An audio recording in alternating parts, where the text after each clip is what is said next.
Hello student, welcome back to environmental studies class. So today we are going to start with our chapter number 9, Up You Go. This is part 1 of your chapter. So as you can see in the pictures that there are mountains and people are climbing them. So this chapter is all about climbing mountains and what hurdles and what difficulties people face while climbing the mountains. The story has been narrated by a Kendriya Vidyalaya teacher, and they are on a mountaineering camp of Nehru Institute of Mountaineering is sponsoring the camp, and they have been called to Uttarkashi in Uttarakhand. So the narrator is narrating the story that they were 20 women. They were all 20 women, teachers from Kendriya Vidyalaya and other women from banks and other institutions. So all these working women were called up, and they all signed up for a mountaineering campaigning and trekking in the mountains. So it was the second day of the camp on 2nd of February 1984, and as our narrator woke up from her sleep in the morning, she put her foot down and she screamed in pain because yesterday she went for 26 kilometers of a walk on the mountains, and this walk on the mountains is known as trekking, as you can see in the picture. So carrying a heavy ruck case, that means a backpack on her back, and walking that narrow path and steep slope and everything. So she has injured and hurt herself. She has blisters in her foot, due to which she is in lot of pain. So she goes to try to go to the director, Brigadier Gyan Singh, who is the director of the campaigning, who's organized all this, and tries to talk to him that she could not come for today's trek. As soon as Brigadier Gyan Singh spots her, he asks her to take breakfast because she'll be late, and then she has to start the trekking on an empty stomach. And when she informs about her blisters, to which Brigadier Gyan Singh says that no, you are not new who's having blisters for the first time in her foot. This happens to everybody who tries mountaineering. So now don't make excuses and get ready. And he also informs her that she is going to be the leader for group number 7, and he said that she has to help any member who has difficulty in climbing the mountain, and she is already aware about the responsibilities of a group leader in the mountains, so she better be ready to act as a leader. These are the various big responsibilities of a leader. They have to help carrying others, also bags. They have to let the group go ahead of them so that they can keep eye on every member, that whether they are climbing the mountain properly or not, to help them in climbing the mountain, to find a good spot for rest from time to time, look after to those who are not well. People often get sick or ill on the high altitudes, so that's why leader has to look after the people who are not well.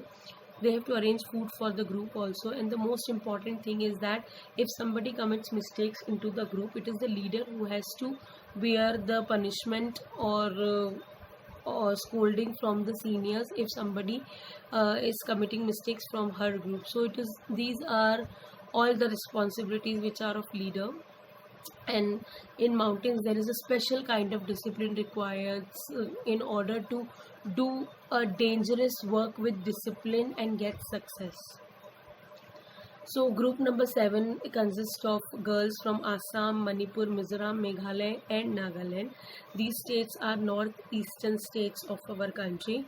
So our narrator was the only teacher in the group, and she was very happy to meet the group. Most of them could not speak the Hindi language properly because they were from northeastern states.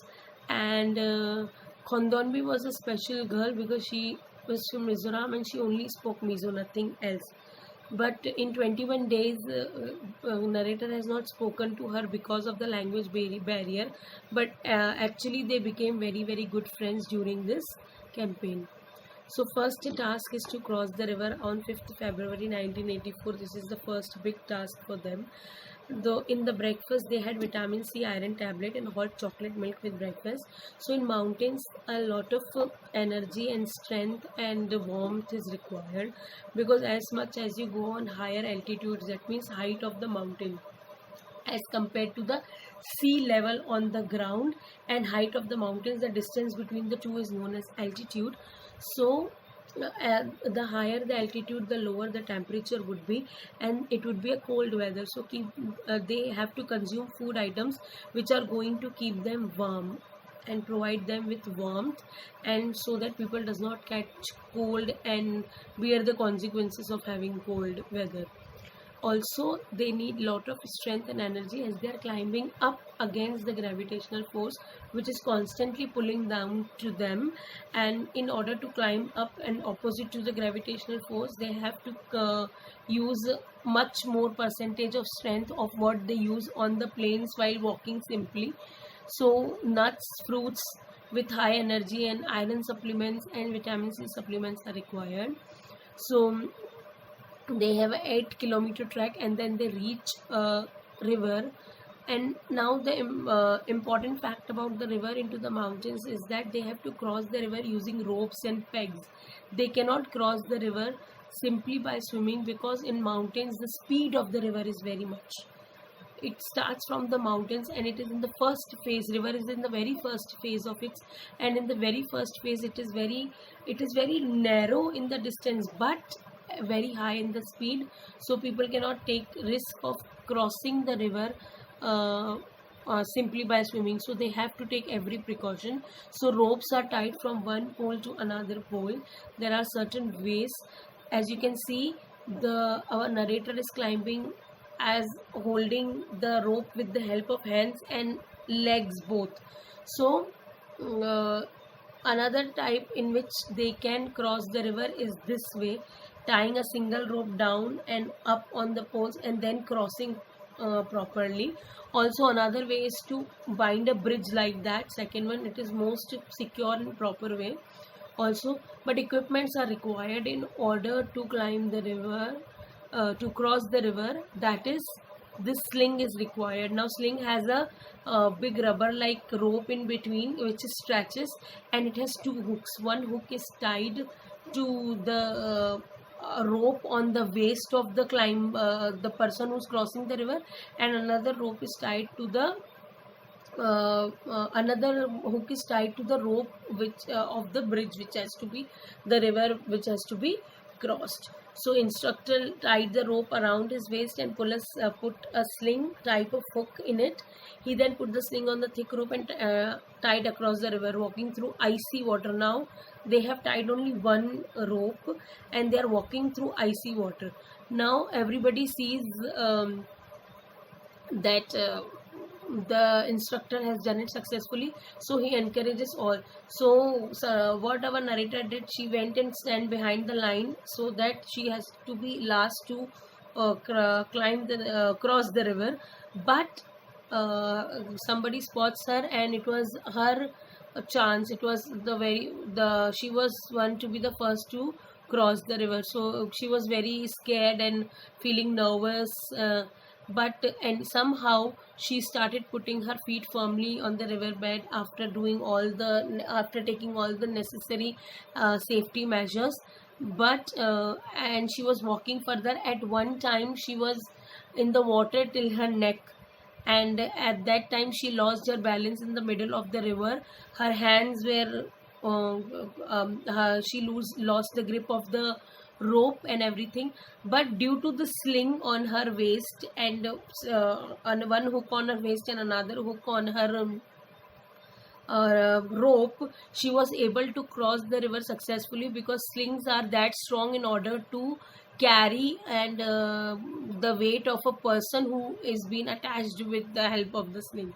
So even after losing the balance also, she was shouting for help, but everybody made sure that she holds the rope, and everybody was shouting at her that hold the rope, hold the rope. Somehow she managed to get the hold of the rope, and she pulled herself forward slowly, and with this she went and crossed the river. And this incident filled her with so much confidence, and she was so much happy and courageous, more courageous after crossing the river. And she was now ready to accept any challenge. After crossing the river and reaching at the other end, she was so confident. She was asking everybody to do it properly, because she has faced that particular thing, and then she has come to the across the river, and now she's encouraging everybody else. So thank you so much for watching this video, students. I hope you understood the first part of this chapter. I will see you with the next part of the chapter. Till then, stay safe and take care, everybody.